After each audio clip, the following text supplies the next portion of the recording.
আসসালামু আলাইকুম। আমি ডক্টর দেওয়ান আবু সাইদ, মেডিকেল অফিসার হিসেবে কর্মরত আছি ঢাকা মেডিকেল কলেজ হাসপাতালে। নিয়মিত চেম্বার করছি doctor Saeed fertility care, Mirpur, ঢাকাতে।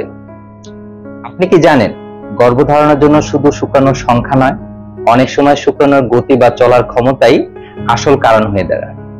আজকের ভিডিওতে আমরা আলোচনা করব স্পাম মোটিলিটি কি, এটার ধরনগুলো কি, আর কিভাবে রিপোর্ট দেখে আমরা বুঝতে পারি শুক্রাণু আসলে কার্যকরী আছে কিনা। পুরুষ বন্ধ্যত্বের যতগুলো কারণ আছে তার মধ্যে অন্যতম হলো স্পাম মোটিলিটি সমস্যা। স্পাম মোটিলিটি বলতে বোঝায় শুক্রাণুর সাঁতার কাটা বা চলার সক্ষমতাকে। ইজাকুলেশনের পর শুক্রাণু স্ত্রী প্রজননের সার্ভিক্স এবং ইউটেরাসের মধ্য দিয়ে একটি ডিমকে নিষিক্ত বা ফার্টিলাইজ করার জন্য ফেলোপাইন টিউবের দিকে এগিয়ে যাওয়ার চেষ্টা করে। সেজন্য তার প্রয়োজন হয় গতি।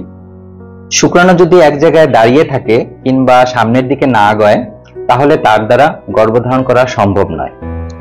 আমরা যদি একটি সিমেন অ্যানালাইসিস রিপোর্ট দেখি, তাহলে মোটিলিটির কতগুলো ধরন দেখতে পাওয়া যায়।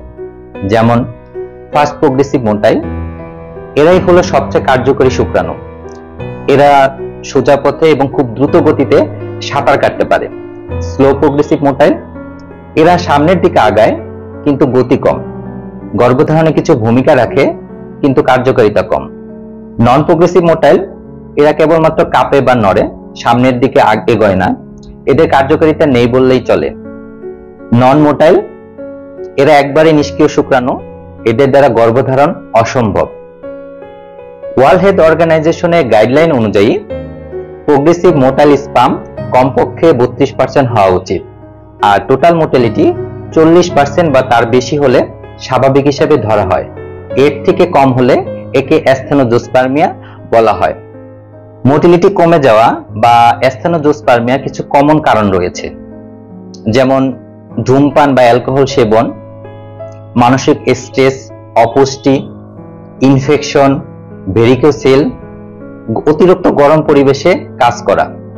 যাদের অ্যাস্থেনোজোস্পার্মিয়া বা শুক্রাণুর মোটিলিটি সমস্যা রয়েছে, শুধুমাত্র মুখের ওষুধ দিয়ে রিকভারি করা অনেক সময় সম্ভব হয়ে ওঠে না। তবে আসার কথা হচ্ছে, বর্তমানে আইইউবি বা ইন্টার ইউরেথাল উত্তরবর্তী প্রসিডিউরের মাধ্যমে কোনো রকম কাটাছেঁড়া ছাড়াই লো মোটিলিটি বা অ্যাস্থেনোজোস্পার্মিয়া চিকিৎসা সফলভাবে সম্পূর্ণ হচ্ছে।